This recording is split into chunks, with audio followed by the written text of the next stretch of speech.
अष्टावक्र गीता के 9वां अध्याय में फिर से आपका स्वागत है। आज हम अष्टावक्र गीता के 9वें अध्याय में श्री अष्टावक्र कहते हैं, यह कार्य करने योग है अथवा न करने योग और ऐसे ही अन्य द्रवण या न रूपी संचय कब और किसके शांत हुए हैं, ऐसा विचार करके विरक्त उदासीन होकर जाओ, त्याग भावना बनो, ऐसे किसी नियम का पालन न करने वाले बनो। हे पुत्र, इस संसार की व्यर्थ चेष्टा को देखकर किसी धन्य पुरुष की ही जीने की इच्छा, भोगों के उपयोग की इच्छा और भोजन की इच्छा शांत हो पाती है। यह सब अनित्य है, 3 प्रकार के कष्टों दैविक और भौतिक से घिरा है, सारहीन है, निंदनीय है, त्याग करने योग है। ऐसा निश्चित करके ही शांति प्राप्त होती है। ऐसा कौन सा समय अथवा उम्र है जब मनुष्य के संशय नहीं रहे हैं। संशयों की अपेक्षा करके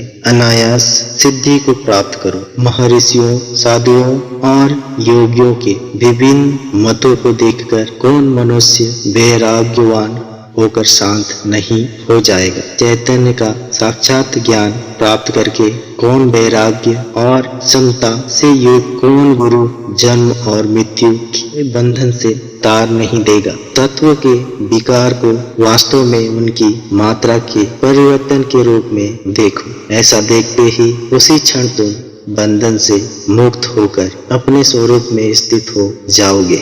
इच्छा ही संसार है, ऐसा जानकर सबका त्याग कर दो। उस त्याग से इच्छाओं का त्याग हो जाएगा और तुम्हारी यथारूप अपने स्वरूप में स्थित हो जाएगी। श्री अष्टावक्र कहते हैं, कामना और अंतु से समूह धनी रूपी शत्रुओं को त्याग दो। इन दोनों के त्याग रूपी धर्म से युक्त होकर सर्वत्र विरक्त उदासीन हो जाओ। मित्र, जमीन, अन्य पत्नी और अन्य संपत्तियों को स्वर्गप्रस्थ की माया के समान 3 या 5 दिनों में नष्ट होने वाला देखो। जहाँ जहाँ आसक्ति हो उसको ही संसार जानो। इस प्रकार परिपक्व वैराग्य के आश्रय में तृष्णा रहित होकर सुखी हो जाओ। तृष्णा कामना मात्र ही स्वयं का बंधन है, उसके नाश को मोक्ष कहा जाता है। संसार में अनासक्ति से ही निरंतर आनंद ही प्राप्ति होती है। तुम एक अद्वितीय चेतन और शुद्ध हो तथा यह विश्व